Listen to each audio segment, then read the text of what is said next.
Good morning. I'm Rev Gy, and those of you who don't know me and don't know my story very well, I am laying down because I have a spinal leak, and that currently prevents me from sitting up or being upright. However, I hope to have this issue resolved at the end of this month. I have a procedure on the 25th of February in LA.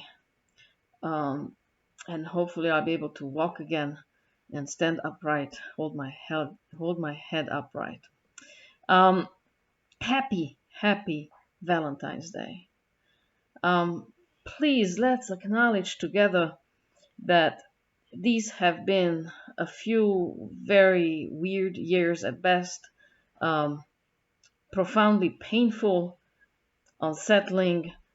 We're coming out of, it feels like a dark era of this country's history, and I hope we're coming out of it. So please, love on yourself. And if you have a special person in your life, love on them today. Do something special for them. Um, Express your love, shower them. And if there's no one special in your life at this moment in time, then you are the one you've been waiting for. Shower yourself with love and kindness and do something just special and celebratory. Happy Valentine's Day. Um, on February 1st, Monday, 1960, at 4:30 p.m., four students walked into Woolworth's it's a diner in Greensboro, North Carolina. They sat down at the lunch counter and one of them asked for a cup of coffee. The waitress said, "We do not serve Negroes here." Woolworth's was a diner with an L-shaped bar. There were 66 seats. At one end, there was a stand-up snack bar. The seats were for the whites, the stand-up bar for the blacks. The four students who sat down that day at 4:30 in the afternoon, obviously, were black. They were freshmen at a local college, and they decided enough is enough. At 5:30, they closed down the diner. The students refused to leave. Eventually, they left through a side door.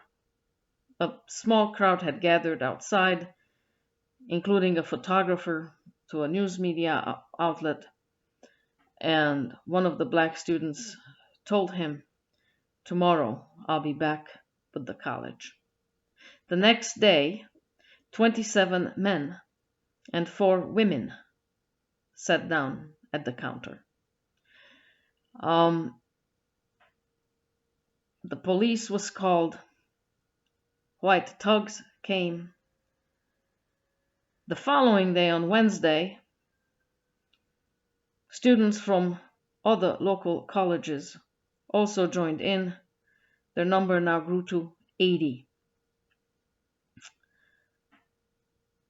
By Thursday, their number swelled to 300, and by the end of the week, it was 600. There was not enough room inside the diner, so the crowd spilled outside. There were white teenagers who were waving Confederate flags. Somebody set off a firecracker. On Saturday, somebody also called in a bomb threat, so the entire diner had to be evacuated. Something was obviously in the air.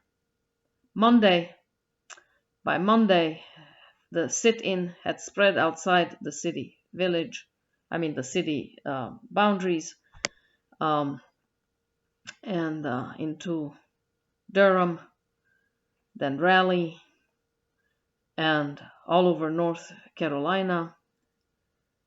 The following week, It spread beyond the state boundaries into Virginia, South Carolina, Chattanooga, Tennessee, and by the end of the month, there were sit-ins all the way to Texas. The entire South had been taken over by this fever. Everybody wanted to be a part of it. This was activism at a time when black insubordination was routinely met with violence by white officials as well as just simple citizens. The act of sitting in at a diner where only whites were allowed is called high risk activism. And that's what these 4 young men, freshmen, college students, decided to engage in.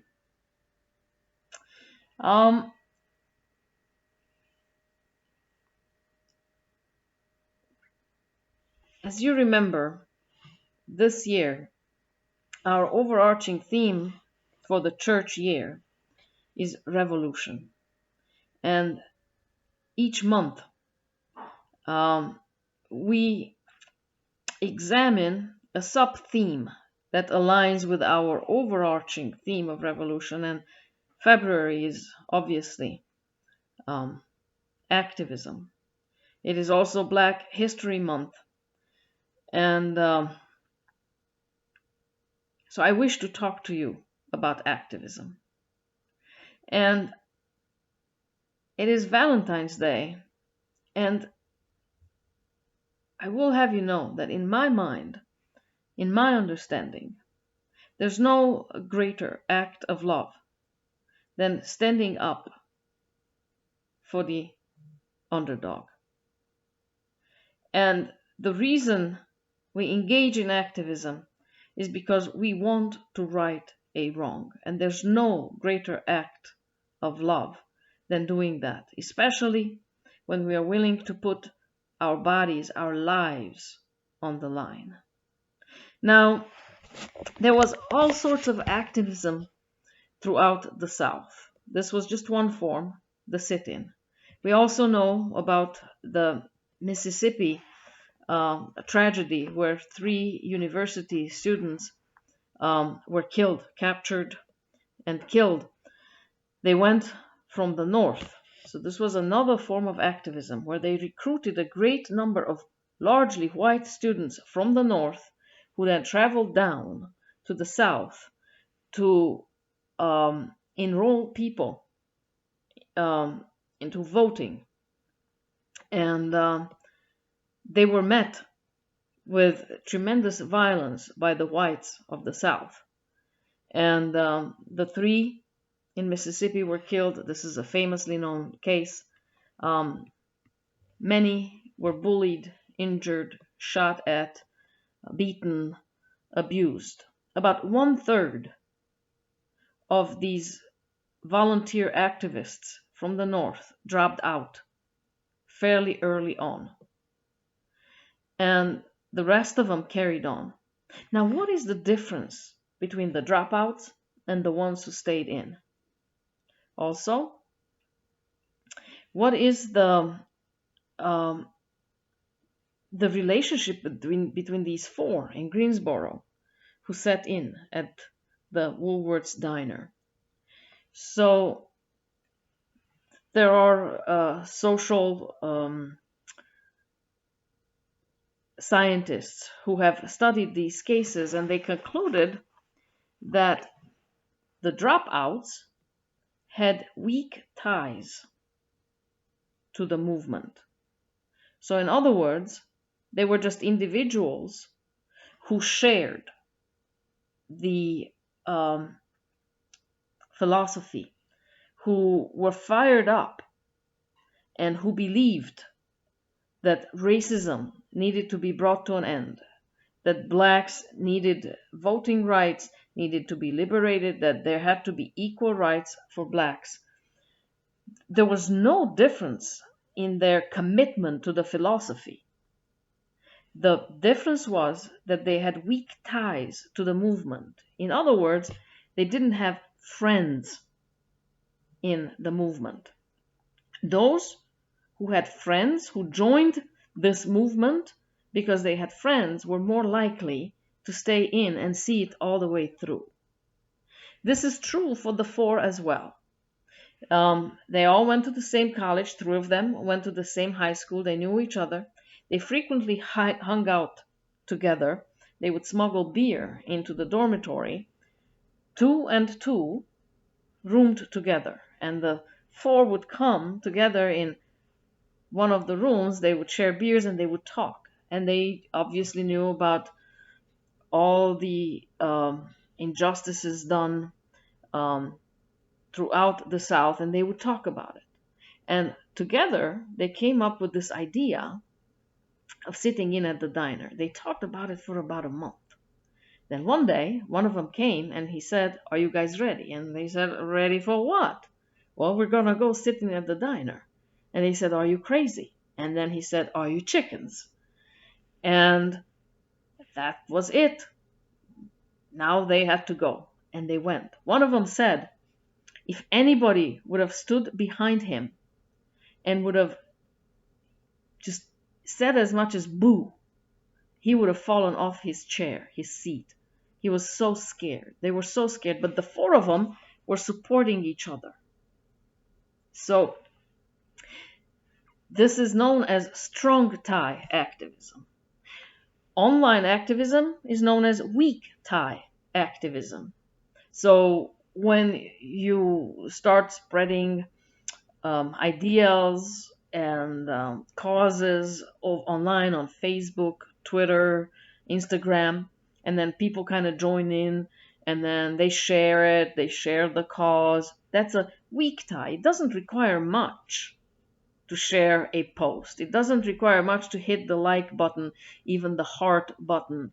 When we see a cause that we are definitely aligned with, it doesn't necessarily mean that we will engage in any particular activity. It just means that we're aligned, we approve, we are like-minded, but won't necessarily do anything about it. That's a weak tie activism. So, today is Valentine's Day, and we celebrate love. And like I said before, there is no greater love than standing up for the underdog. There is no greater love than even putting your life, your body on the line. So I encourage you, after you've done some self-love, after you've loved on your loved one, to maybe together or with some friends, start talking. Come together and talk about issues that matter. Raise the ante. Instead of talking about people, instead of just having a good time, talk about issues that matter. And then see if together you can come up with ways in which you can get engaged in a maybe high risk way, but definitely a strong tie type of activism, where together you encourage one another, together you inspire one another, and together you sustain one another. When one loses heart, the other one is there to encourage. Come on, let's do it. Sometimes it takes asking, are you a chicken? However, the bottom line is that the friends we keep matter. The company we keep makes a difference. So let us consciously look for company, and of course in this church that is a given. but outside of this church. And if you have never been to our church before, um, when we used to gather in our physical building, which is on Shaver Road in Portage, we have a sign out there that says Black Lives Matter, um, and we stand for love. And so, even if you've never been among us, and we are all very like-minded people in the sense of activism and social justice, we are very serious about social justice. Um, Notice the company you're keeping, and then see if you need to make a change there. See if the company you have is already socially so active, motivated. Maybe you can expand your company, invite a few more people into your group. Because with these sit-ins, just so you know, when over the South, it was like a fever. Um, Writes Walter, no, Michael Walzer. Michael Walzer wrote in The Dissent. He asked the participants, "What was it like when you went there? Were you scared?" And they said it was like a fever. Everybody wanted to be part of it. Now, be aware that many got arrested, many more got beaten, but thousands more got radicalized. So, expand your circle if you already have one. Invite friends in there. Um, know that there's so many out there with weak ties. Strengthen these ties by befriending each other, by talking about issues that matter, and then see if there is a cause that tugs at your heartstrings. And then see if maybe you can develop a lifelong relationship with this cause, a real love relationship where you're willing to get engaged. Now, there are some of us who are older, perhaps not in great health, especially with COVID. Mobility is a difficulty, but we may have resources, other type of resources, because each cause needs money, needs bodies, volunteers, needs connections. Connections. If you have connections, see how you can engage them. There are so many different ways in which we can we can be engaged, and we can make a difference. And all of them matter, and all of them are needed. So let's just be aware to create strong ties, and if possible, engage in high risk activism. But either way, even low risk activism is better than complete passivism. So take a look at the company you're keeping. If it already is there, if you're already engaged in causes, maybe you can expand, invite some more people into your group. If your company is not at all, the company you're keeping, is not at all engaged in social justice and in activism, then perhaps start looking. Start asking around. Join communities that are known for their engagement in social causes. And then see if there's anything that really um, speaks to you. And then make friends. Make friends. If you need to change the company you're keeping, change it. It's okay. Your life will be enriched. And then see if you can be engaged in just judge the level of the engagement that you are called to at this moment in time. Now, I am aware that what we cannot do, we will not do anyway. But it's a shame if we do not do that which we can do. So be honest. Be honest about your capabilities. Be honest about your abilities. And honest about your willingness. Because what we cannot do, we will not do anyway. But it would be a shame if we didn't do what we can do. Happy Valentine's Day to you. Let us all fall in love with a worthy cause. Heaven knows there's plenty of causes out there. There's so much injustice. Our planet is hurting. There's racism, rampant, ugly racism out there. Equality issues. LGBTQ issues. Poverty. Homelessness. The list goes on and on and on.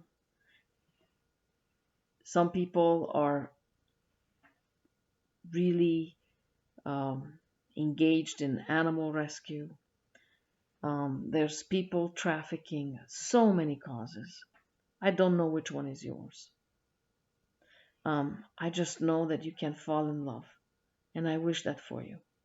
I wish that for me. I wish that for you. So we can make a difference. Leave this planet just a little bit better than we found it.